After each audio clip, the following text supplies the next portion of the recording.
Representative Maria Elvira Salazar was on Jim DeFetti, forgive me if I'm mispronouncing your name, show is entitled Facing South Florida. She's a congressman, a U.S. congresswoman for the 27th district of Florida, which is like the Miami, South Florida area. She did an interview with him. It's about 20 minutes long, but I want to focus on like the last couple of minutes of that interview. He asked her a simple question, and the question was, why do you vote against policies that can benefit the district, but you come to the district and you present checks as if you voted for that particular policy? Listen to her response. Congress. Last month, you were at FIU and you presented a check for $650,000 to help small businesses at FIU.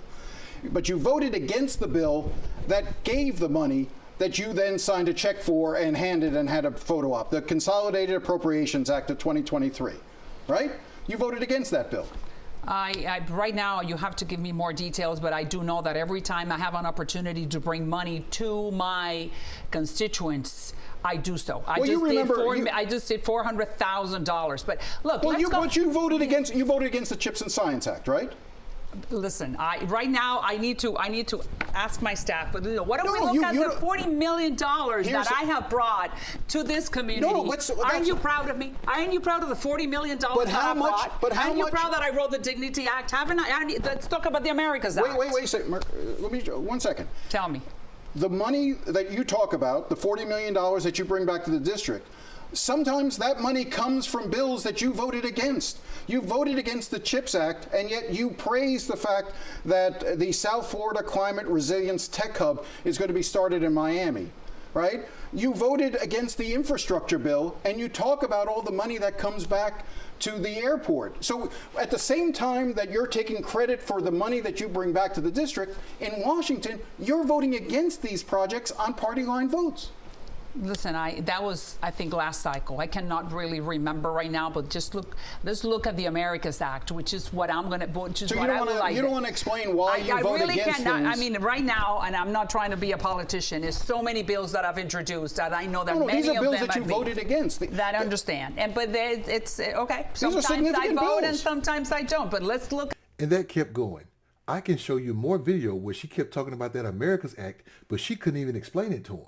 When he gave her a chance to talk about it, she couldn't explain it. And let's go to the America's Act, which could be great for every single constituent that I have in 27 and 26 in South Florida. What is the America's Act? America's Act is that we're telling the, would you care to know about? Well, actually, here's why I'd rather talk. But this is what the Republican Party does.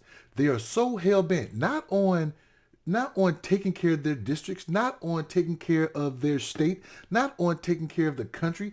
They're so hell-bent on trying to give the Democrats a loss, they won't do anything. If the Democrats did not help them pass the continuing resolutions because they can't come up with the budget, we will be in shutdown 3 times over. They've gotten so bad that they had to split the bill so that way half the government was shut down on one day and a week later the other half. They can't do anything right. She just sat there and don't even know what she voted on. All she knows is Democrats sponsor it, I'm against it.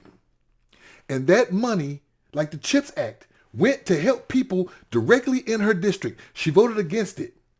Only because, I guarantee you she didn't read the bill. She voted against it solely because Democrats sponsored it. Solely because Democrats were behind trying to give money back to the American people, trying to build businesses for the American people. She voted against it. But now she got to go to her staff. It's not her staff's fault. It's your fault. You vote. Your staff don't vote. You vote. It's not their job to read the bill. It's yours. You voted for it, but you voted against it. Then you took your ass back home and presented a big fake check like Ed McMahon, like you voted for the shit. You ain't vote for nothing. You voted against it. Republicans do this all the time. They're worthless. What do you think?